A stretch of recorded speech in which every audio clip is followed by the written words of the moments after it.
Welcome, everyone, to Energy and Commerce's first meeting of the 118th Congress. Today, we will welcome our new members, and we will vote on our rules and organize our subcommittee assignments. For 227 years, the Energy and Commerce Committee has been at the forefront of the most important issues before us as a nation. It's the oldest committee in Congress. It was here at the beginning for the very first hopes and dreams in the promise of America, where we have lifted more people out of poverty and led the world in raising the standard of living through free markets and individual liberty. Millions of Americans are depending on us to tackle today's greatest challenges so they have the opportunity for a brighter future. Like families who struggle to afford their gas, grocery, doctors, and electricity bills. Young people in danger of dying from fentanyl poisoning. Parents telling big tech to stop manipulating and harming our kids. Parents who want accountability for school closures that hurt our children's mental health and well-being. The person with a disability like my son Cole, who dreams of a life full of possibilities. Patients who are searching for a cure. The next generation of thinkers and doers who want to create new things to challenge our broken institutions and broken systems. So many in America are in need of hope and healing, and all of us are eager to begin the people's work. We will honor ENC's rich history of plowing the hard ground to legislate, deliver results, and help make people's lives better. Of course, it isn't just what you do, it's how you do it. Trust is key. It's where the magic happens, and it's foundational to everything we do. Where trust has been broken, we will work hard to rebuild it. Restoring accountability will begin with robust oversight. Oversight is fundamental, and we must provide that oversight of the Biden administration and the agencies in our jurisdiction. This will inform how we legislate and fulfill our Article I responsibilities. We will be exercising Energy and Commerce's authorizing authority to bring accountability and congressional direction to agencies like CDC, NIH, the FTC, and FERC that have become disconnected so often from their core mission. Trust is also foundational to relationships here. Ranking Member Pallone, I'm grateful for the trust that we've built to honor this committee's strong bipartisan history. In the last Congress, we moved a national data privacy standard further than anyone had. In addition, our mental health package passed the House with more than 400 votes and was signed into law with several other significant bipartisan accomplishments. I want us to keep building on this work, move more across the finish line, and keep the pressure on the Senate to act. And finally, I look forward to opportunities ahead to engage in the battle of ideas. I believe that ENC must lead a different example than the broken institutions and systems, like the media, our universities, big tech, and the government that are shutting down the freedom to debate. Listening and welcoming ideas is how we drive better outcomes. I think about America's origin story, the story that began with we the people. Our start wasn't about any specific individual or position of power or political party. It was about all of us searching for a more perfect union. We fought a civil war. We've passed constitutional amendment to give women the right to vote. We've defeated freedom during 2 world wars, the civil rights movement, and we will continue our search for a more perfect union today. None of us are perfect. Our founders certainly weren't perfect. And this search that continues is bigger than any one of us. Together, we can lead the way to inspire people to again believe in the promise of America and remind them that American leadership for free speech, free markets, and individual liberty matters. It matters, not just for improving people's lives and raising the standard of living here at home, but showing people around the world that there's a better path than the oppressive, authoritarian approaches like the Chinese Communist Party. So I look forward to working with all of the members in the days ahead. Let's see here. I have the honor of introducing our 9 new members on the Republican side of the aisle, 9 new members of the Energy and Commerce Committee. First, we have Congressman Randy Weber, who's not here. Is he here? No. Randy Weber. Okay, Randy Weber's from Texas's 14th district. He brings strong energy expertise to the committee. He knows the priorities of small business owners across the country because he built his own business, Weber Air and Heat, from the ground up. As a former cheerleader, I'm told Congressman Weber was going to bring some more pep to this oldest committee on the Hill. Next, I'd like to welcome Congressman Rick Allen from Georgia's 12th district. He started his own construction business at 25 years old. And this year, he will celebrate his 50th wedding anniversary with his wife, Robin. They have 14 grandchildren. If you know anything about Rick Allen, you also know that he's never without a Masters tie. He represents Georgia's 12th district, which is home to the Masters tournament. Please welcome Congressman Troy Balderson from Ohio's 12th district. Before public service, he worked on the family farm and ran the service department for his family-owned small business. He's also a fierce, multi-day mountain bike competitor. So welcome, Troy. And can I say go Bucks? Always, right? Okay, Congressman Russ Fulcher. He's from Idaho's 1st district. His district borders mine. We may disagree on who grows the better potatoes.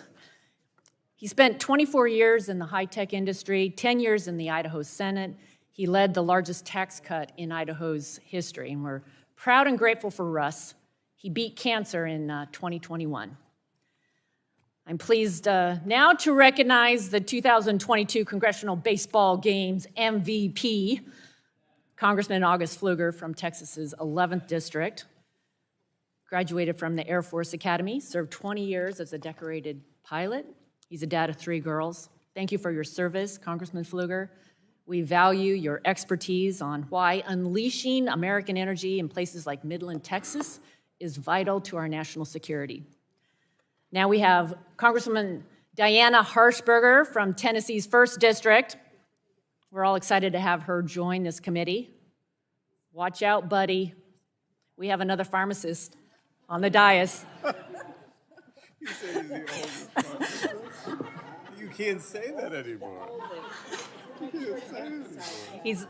So Diana's also a mom and grandmother to 2 boys. Congresswoman Marionette Miller-Meeks is from Iowa's 1st district. She's a doctor, brings important public health expertise to ENC. She served 24 years as a private nurse and doctor in the Army. Army-Navy was a heartbreaker in my household this year. Overtime, somehow Army squeaked out the win. I'll let that go right now, but thank you for your service. Next, I'd like to welcome Congresswoman Kat Cammack from Florida's 3rd district. She's a strong voice for the hardworking people of the country and their families, including farmers, small business owners, first responders. Kat grew up on a cattle ranch, and the fun fact was a rodeo queen in high school. And last but not least, we have Congressman Jay Obernolte from California's 23rd district. His background is in innovation, business, and video game development. His 2 sons think that must be pretty cool. And in addition, Congressman Obernolte served in California's state legislature and as mayor of the city of Big Bear Lake.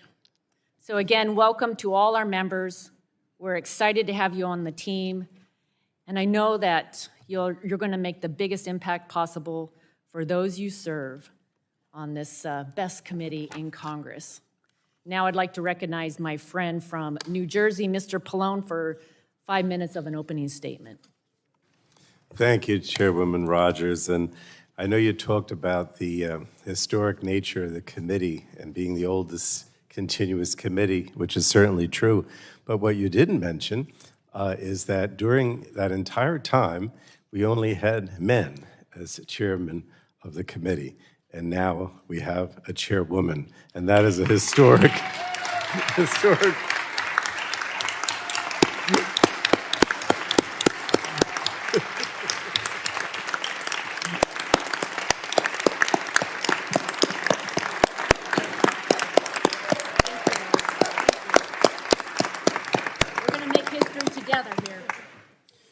Well, I know I probably shouldn't say what I'm going to say, but I'm going to say it anyway, which is there's no question in my mind, having watched you over the years, that having a chairwoman as opposed to a chairman has certain advantages. And I saw that today when you were talking about your family and your being a mother and so many other things that I think make it very special or make you very special. And of course, the fact that you've worked with us, you know, on a bipartisan basis for so many years is really important to me. So I just want to congratulate you again and thank you for all that you've done and your friendship.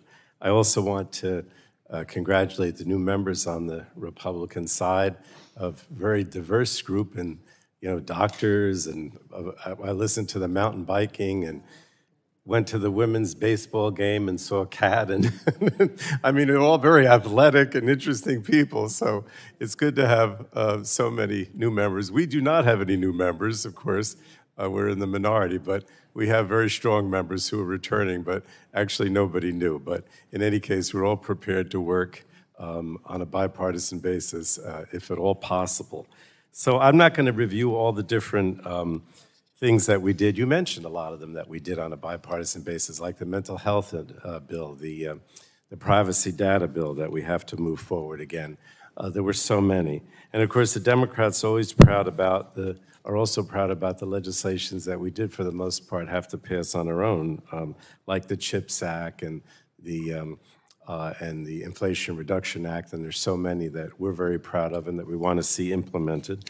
I also agree with you that we do have to have very diverse oversight, and that, because that is very important to this committee. I guess I should mention that I think we're going to get to it later when we're going to talk about the chairs and ranking members of the subcommittees. They were actually just ratified, if you will, by our caucus just a few minutes ago, so that's why we're able to proceed today. But I just wanted to say that I am concerned about some of the process issues, and I do have to mention those that have been revealed this morning. I mean, we are organizing a committee right now, and this organizational meeting will be immediately followed by a full committee hearing. But that does fly in the face of our committee rules. I understand that the committees were delayed because of the confusion, you know, election of speaker, having to go through all the process on the Democratic side. But really, we shouldn't be scheduling a full committee hearing right after this meeting that has not been officially noticed. And I know I brought this to your attention. Hopefully, we'll see adequate notice in the future. I also wanted to express my displeasure with the Republican majority's decision to require any remote witness to be approved by the majority leader. Allowing witnesses to participate in hearings remotely, I believe, provides the ability to hear from people across the country in all walks of life.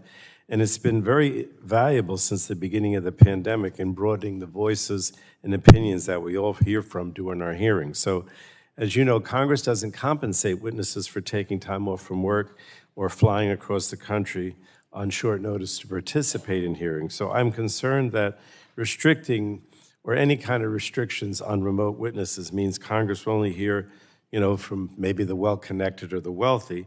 And so we will have an amendment to the rules relating to remote witnesses. So I won't go into it now, but I did want to mention that. The other thing, I did hear that we're not going to consider the oversight plan today, and I appreciate the fact that we're doing that.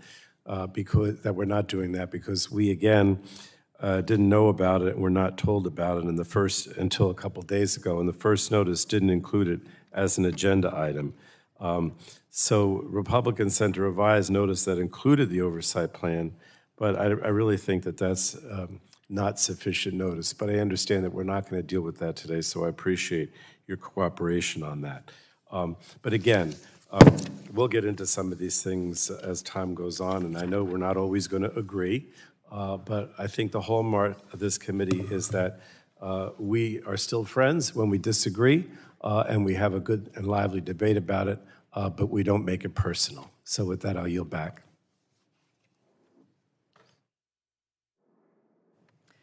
Chair now calls up the resolution to adopt the committee rules for the 118th Congress and asks the clerk to report. A resolution offered by Rep. Rogers. Without objection, the first reading of the resolution is dispensed with, and the resolution will be open for amendment at any point. Chair recognizes herself for 5 minutes on the resolution. This resolution is identical to the resolution we adopted at the start of the last Congress with a couple of small changes. There was a reference to the 116th Congress in Rule 14A. That was changed to the 118th Congress. Otherwise, the rules are identical to the rules for the 117th Congress. I'd like to announce a few policies the committee will continue to follow this Congress. Paperless hearings. During the last several Congresses, the committee has transitioned to paperless hearings by electronically distributing testimony at all of our hearings. We will continue this policy in the 118th Congress. For members who are more comfortable with paper copies of testimony, we are happy to accommodate your needs. Just let the committee know your preference, so we'll have copies available for you at the hearings. This change has helped our committee budget and improved our efficiency, and I thank the members for their support of this policy. Issue protocol. Second, so this is a policy on participation at subcommittee hearings of which you are not a member. This policy has been referred to as the Issue Protocol, named for our colleague Anna Issue from California. By right, all members of the House are entitled to non-participatory attendance at hearings, even if they're not on the Energy and Commerce Committee. So they can sit on the dais, but they cannot make a statement or question the witnesses. For members of the Energy and Commerce Committee, however, you may question witnesses at a hearing even if you are not on relevant subcommittee. Members should let the committee know if they plan to participate in an off-subcommittee hearing because they will need to make a unanimous consent request, which traditionally has been given. In addition, you will not be recognized at the hearing until all the subcommittee members have been recognized. For instance, if you're not on the Health Subcommittee, you may participate in a Health Subcommittee. Please inform the committee of your intention before the hearing. After a unanimous consent request at the hearing, you will be recognized to question the witnesses at the hearing after all the subcommittee members, Democrat and Republican, have been recognized, regardless of when they arrive at the hearing. I ask the members not to abuse this privilege. We all have busy schedules. It can be frustrating when a member who's not on the subcommittee and has not been present for the majority of the hearing shows up at the last second to ask questions. If you want to participate and ask questions, I think you should attend the majority of the hearing if you can. On a related note, I encourage the members to be prompt and show up on time for hearings. This is a courtesy both to our witnesses and to your fellow members. We plan to have an ambitious schedule. Most mornings, 2 subcommittee hearings may be going on at the same time so that members can be recognized as present at the gavel for purposes of establishing order of recognition. It is important that the hearings start at the noticed time. It is my expectation that absent exceptional circumstances, we will start our hearings promptly at the time noticed. In addition, I'd like to discuss my policies regarding markups. During markups under Chairman Upton, Walden, and Pallone, bipartisan amendments have been given priority recognition. That means if an amendment is bipartisan, sponsored by both members on both sides of the aisle, we're going to make that a priority as we have our markup. So I encourage members to work on both sides of the aisle together. For the last several years, priority recognition has been given to amendments submitted 2 hours before the start of the markup. Under the remote regulations for COVID, that was extended to 4 hours. Members are encouraged to submit their amendments as soon as possible, but I believe 2 hours prior to the start of the markup will be sufficient for members to review the amendments. Finally, a word of caution for anyone drafting bills or amendments. The majority leader follows several protocols in scheduling legislation for the floor. And while these protocols are not binding in committee, I would encourage you to observe the protocols in drafting the legislation. And I do believe that these are going to be on the majority leader's website later this week. In relation to the chair's authority to postpone roll calls, I do not intend to exercise postponement authority imprudently or unfairly. Instead, I will use it to manage and conduct the committee's business efficiently and effectively. I will work closely with the minority in determining a time to resume proceedings on a postponed matter and to exercise my authority judiciously and fairly. With regard to the chair's authority to call and convene meetings and markups, I will try to maximize to the practical extent to avoid scheduling committee proceedings on days and at times that would conflict with Democratic caucus meetings, Republican conference meetings, and other leadership functions and other committee events. I now recognize Mr. Pallone for a colloquy on the subpoena authority. Thank you. Thank you, Chairwoman. The committee rules authorize the chair to issue subpoenas after and to the extent practical consultation 72 hours in advance of issuance between the Democratic leader of the committee and the chair. And written notice must be provided to committee members no later than 1 week from the date of issuance. The subpoena power obviously is one of the Congress's most important tools for collecting information and needs to be legislatively effective. So experience shows the mere threat of subpoena is often sufficient to get Congress the information that it needs. However, as with all governmental authority, the subpoena power should be used thoughtfully to avoid abuse. The current committee rule was written in the 114th Congress. Then Chairman Upton issued his authority used his authority 5 times during that Congress. Mr. Walden used the authority just once during the entire 115th Congress. In each case, the subpoena was either requested by the witness, a so-called friendly subpoena, or authorized only after extensive attempts to gather the information from the witness and being denied said information. And I did not use the subpoena authority during the last 2 Congresses. I'm hopeful that reasonable and responsible exercise of this authority continues. So my question, Madam Chair, will you commit to take reasonable steps before resorting to the subpoena authority, such as building a committee record on the matter by requesting voluntary briefings, interviews, and information requests, and negotiating with objects of the subpoena so that it can be tailored to the committee's specific needs?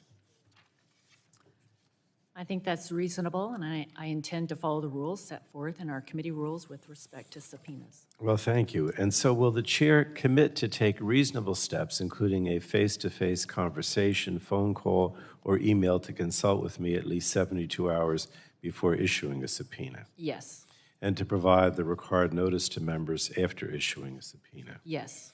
I think these exchanges are good to get on the record, and I think it's important for the functioning of the committee when things do get heated, that we have these understandings going in for both sides, which is it's always been the case with you. And so with that, Madam Chair, I'll simply yield back.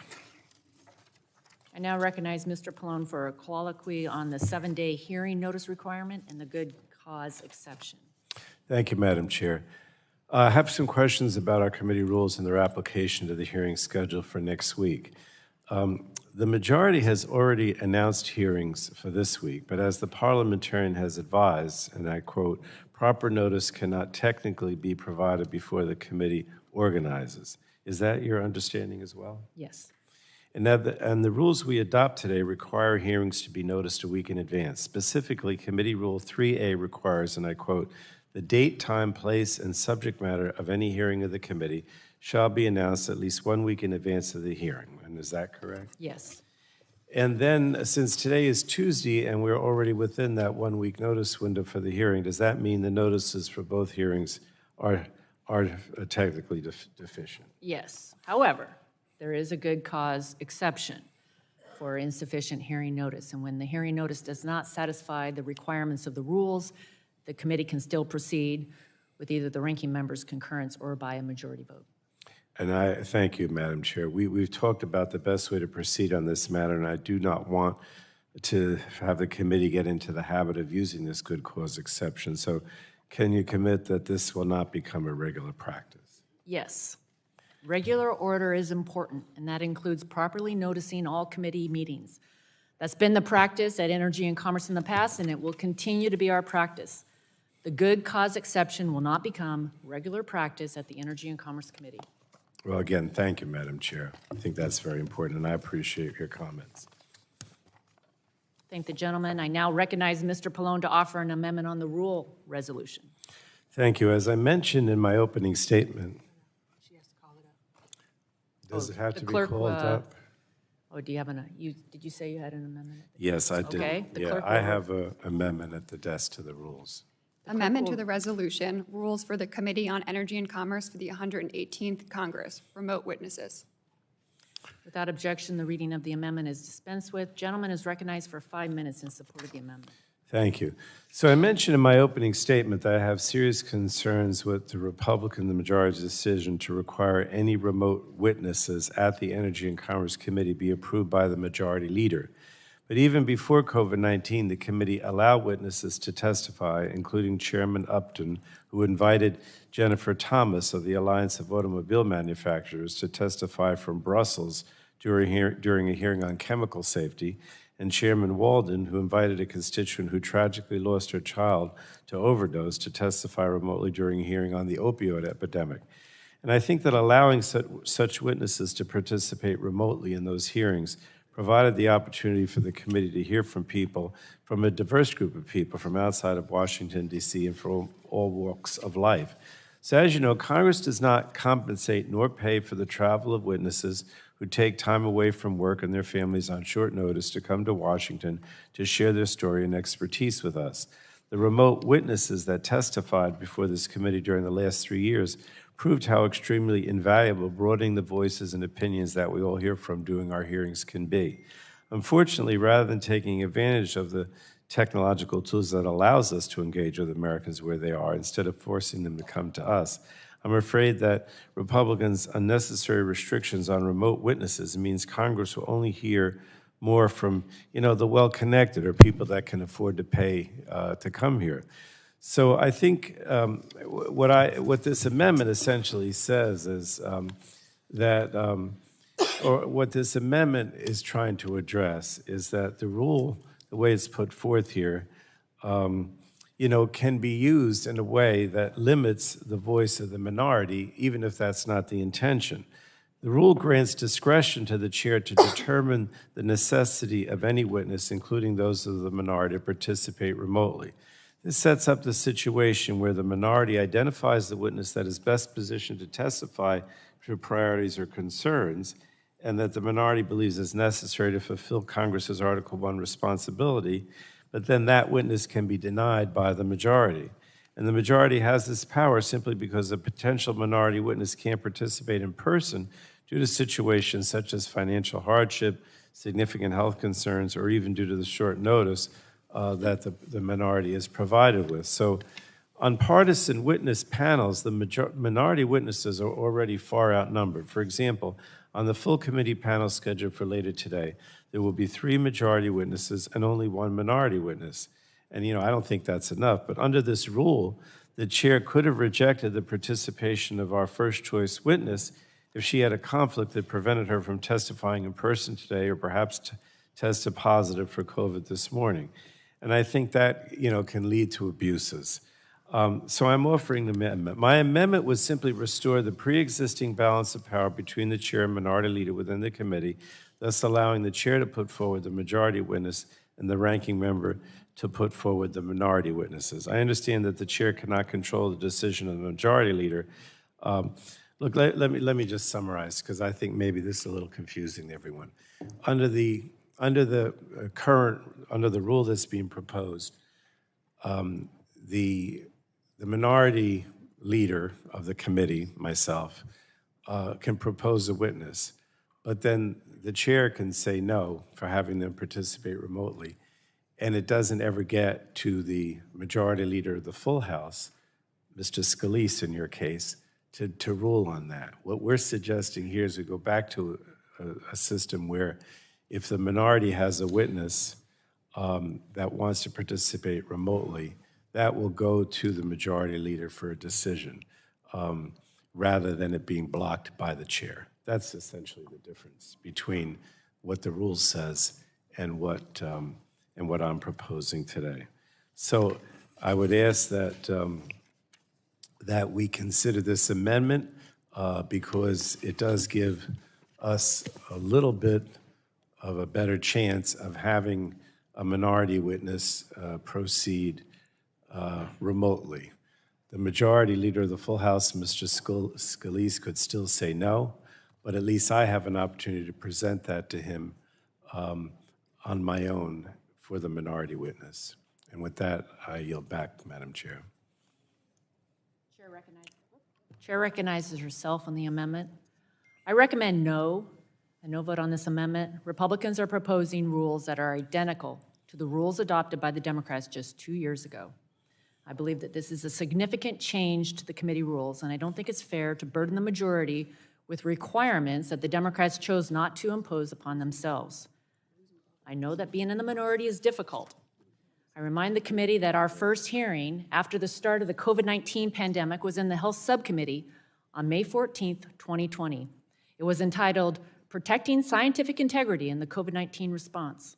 We received testimony from Richard Bright from the NIH and Michael Bowen from the Prestige Ameritech. These were not Republican witnesses. In fact, Republicans were not allowed a single witness at that hearing, not a remote witness, not an in-person witness. Dr. Burgess, the Republican leader of the Health Subcommittee at the time, wrote the Health Subcommittee chairwoman issue several times in the days leading up to that hearing. He wrote, the majority is proceeding with the Health Subcommittee hearing without any input from the minority, which is why I'm again reaching out to suggest yet another opportunity to work together on a bipartisan basis to address critical issues during one of the most complex and challenging periods in our nation's recent history. That was May 11th, 2020. That letter is on the House repository for those who want to read it. And on the day of that hearing, several Republican members of the Health Subcommittee requested a Rule 11 hearing because no Republican witnesses were allowed. The letter making the request was signed by 14 Republicans, but it doesn't seem that the Rule 11 hearing was ever held. Thus, the minority received no witnesses at that hearing. My commitment to you, Mr. Pallone, is that I will do my very best to follow the House rules. The House rules aren't always convenient, whether it's Rule 11 hearing or asking permission from the majority leader to have remote witnesses, but we will follow them. The House rules and the Rules Committee regulations require us to consult with the majority leader in order to have remote witnesses, whether they're invited by the majority or the minority. We will follow that rule, and we all know the majority leader. He's been a member of this committee for several years. We've all worked with him. He's an honorable man, and he will give fair consideration to our request. I recommend a no vote on this amendment. Will the gentlewoman yield? Yes. It's true that the committee rules haven't changed from the last Congress to now, but the reason that I'm asking for this amendment, or asking for a yes vote on this amendment, is because the House rules changed. So in other words, the House rules change now to say that the majority leader, that in other words, we make recommendations as a committee as to who could testify remotely, but the majority leader has the right to overrule that. And so it is true that the committee rules haven't changed, but I'm just trying to conform the committee rules to this new veto, if you will, to the full House rules. And if we don't make that change, then I think it's less likely that we're going to be able to have any remote witnesses on the minority side. Madam Chair, I yield back. If there's no further discussion, the vote occurs on the amendment. The clerk will call the roll. Mr. Burgess. Mr. Burgess votes no. Mr. Latta. No. Mr. Latta votes no. Mr. Guthrie. No. Mr. Guthrie votes no. Mr. Griffith. No. Mr. Griffith votes no. Mr. Bilirakis. No. Mr. Bilirakis votes no. Mr. Johnson. No. Mr. Johnson votes no. Mr. Bouchon. No. Mr. Bouchon votes no. Mr. Hudson. No. Mr. Hudson votes no. Mr. Wahlberg. No. Mr. Wahlberg votes no. Mr. Carter. No. Mr. Carter votes no. Mr. Duncan. No. Mr. Duncan votes no. Mr. Palmer. No. Mr. Palmer votes no. Mr. Dunn. No. Mr. Dunn votes no. Mr. Curtis. Mr. Curtis votes no. Ms. Lesko. Ms. Lesko votes no. Mr. Pence. Mr. Crenshaw. Mr. Crenshaw votes no. Mr. Joyce. Mr. Joyce votes no. Mr. Armstrong. Mr. Armstrong votes no. Mr. Weber. Mr. Weber votes no. Mr. Allen. Mr. Allen votes no. Mr. Balderson. Mr. Balderson votes no. Mr. Fletcher. Mr. Fulcher is no. Mr. Pfluger. Mr. Pfluger votes no. Ms. Harshbarger. Ms. Harshbarger votes no. Ms. Miller-Meeks. Ms. Miller-Meeks votes no. Ms. Kamick. Ms. Kamick votes no. Mr. Olbanotti. Mr. Olbonoti votes no. Mr. Pallone. Yes. Mr. Pallone votes aye. Ms. Eshoo. Ms. Eshoo votes aye. Ms. DeGette. Ms. DeGette votes aye. Ms. Schakowsky. Ms. Schakowsky votes aye. Ms. Matsui. Ms. Matsui votes aye. Ms. Castor. Ms. Castor votes aye. Mr. Sarbanes. Aye. Mr. Sarbanes votes aye. Mr. Tonko. Aye. Mr. Tonko votes aye. Ms. Clark. Aye. Ms. Clark votes aye. Mr. Cardenas. Mr. Cardenas votes aye. Mr. Ruiz.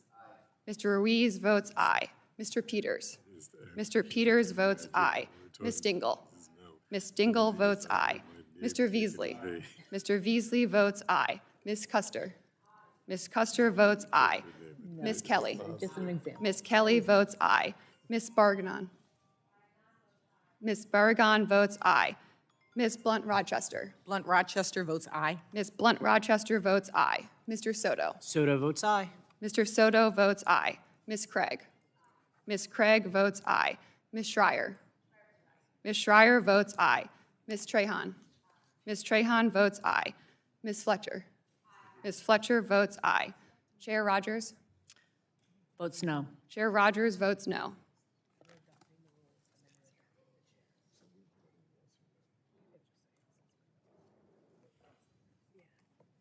Clerk will report the result. Ms. Chair, on that roll, the noes were 28 and the ayes were 23. Amendment is not agreed to. Are there any further amendments? Is there any further discussion on the resolution? Question now occurs on approving the resolution to adopt the committee rules for the 118th Congress. All those in favor shall signify by saying aye. Aye. Those opposed, no. Ayes have it, and the resolution is adopted. Here we go. In order to get down to business and begin our first full committee hearing on time, we will adopt the ENC authorization and oversight plan for the 118th Congress at a later date. As you all know, the rules of the House for this Congress require that we adopt that plan by March 1st. Chair calls up the resolution establishing the subcommittees of the Energy and Commerce Committee for the 118th Congress and asks the clerk to report. A resolution offered by Rep. Rogers. Without objection, the first reading of the resolution is dispensed with, and the resolution will be open for amendment at any time. Chair recognizes herself for 5 minutes on the resolution. I look forward to the authorization, oversight, and legislative work of our 6 subcommittees. The jurisdictions for each subcommittee are in front of you, and you should each have a copy of the rosters for the majority and the minority members. Is there any further discussion on the resolution?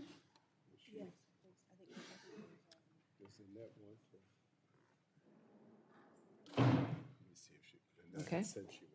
Okay.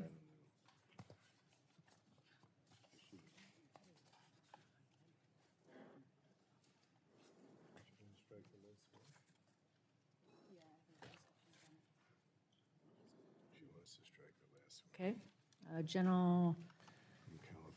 The lady from California, General Lady, Ms. Berrigan. What purpose does she seek recognition? You don't want to? A point of clarification, are we doing amendments? Yes. I don't think it's an amendment. She just wants to talk. She can strike the last word.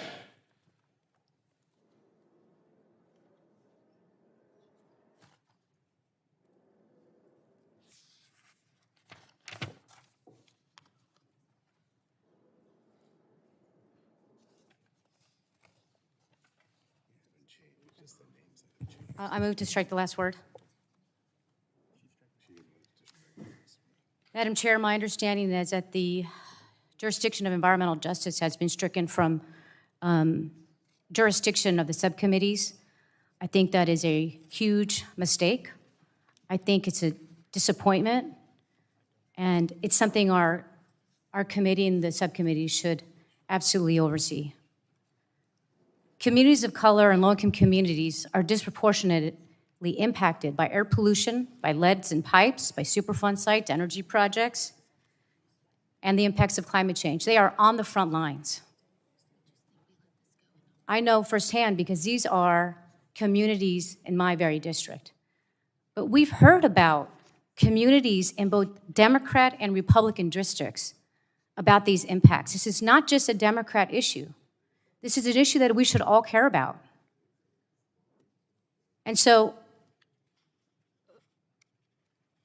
I'm bringing it up because I just learned about this change and this proposal, and I ask that you reconsider.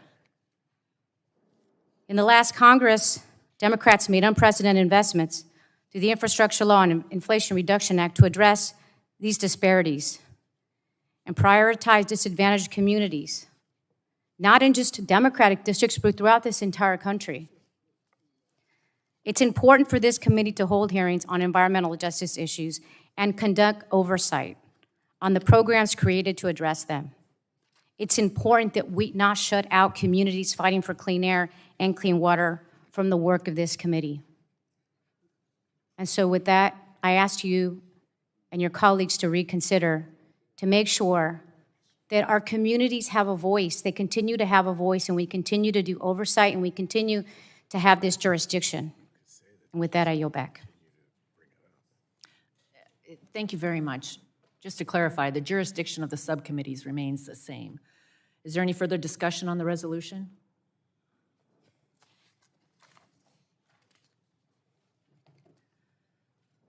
Okay. Question now occurs on approving the resolution to adopt the committee subcommittees for the 118th Congress. All those in favor shall signify by saying aye. Aye. Those opposed, no. The ayes have it, and the resolution is approved. I recognize myself to announce the Republican subcommittee rosters for the 118th Congress. Members will find the Republican subcommittee roster among the documents on their seats, and I believe that the Democratic rosters are also included with those documents. I recognize Mr. Pallone to announce the Democratic subcommittee rosters for the 118th Congress. Thank you, Madam Chair. So we do have some changes, but not many. With regard to the Health Subcommittee, the ranking member is Anna Eshu. With regard to the Environment, Manufacturing, and Critical Minerals Subcommittee, the ranking member is Paul Tonko. And with regard to but now we also have some changes. So the Oversight and Investigation Subcommittee, the ranking member will be Kathy Castor. For Energy, Climate, and Grid Security, the ranking member will be Diana DeGette. And for, I guess I mentioned, for Communications and Technology Subcommittee, the ranking member will be Doris Matsui. And I'm sorry, and I didn't mention for the Innovation, Data, and Commerce Subcommittee, the ranking member will be Jan Schakowsky, who you've, of course, worked with on that subcommittee for many years. I yield back. Thank you. Without objection, staff is authorized to make technical and conforming changes to the legislation considered by the committee today. So ordered. Finally, I wanted to give you a book and invite all of us to read through it together in 2023. It's an all-time bestseller. I read through it for the first time a few years ago, and it changed my life.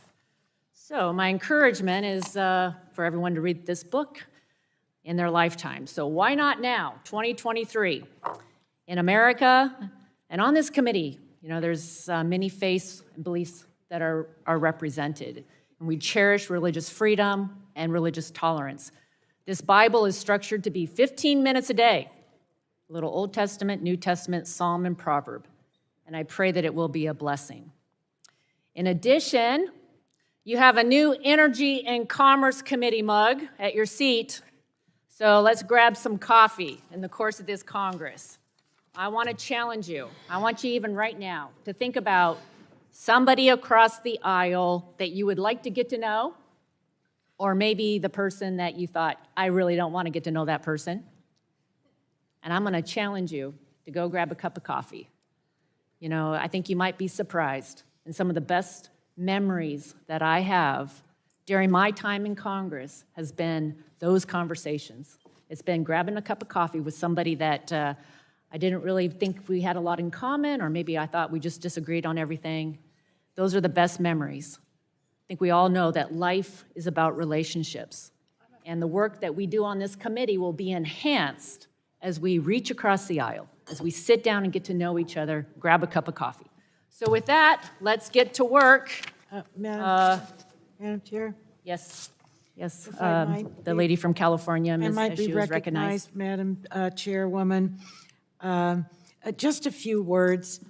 You know, we love our history once it's been made, but I don't think we always appreciate when we're making history. And today, Kathy McMorris Rogers has made history. This committee began in 1795. It has been 228 years in the making for a woman to lead this committee. I tried many years ago, Kathy, but you got there first, and bravo to you. Let me give you these flowers from all of Oh, us. my goodness.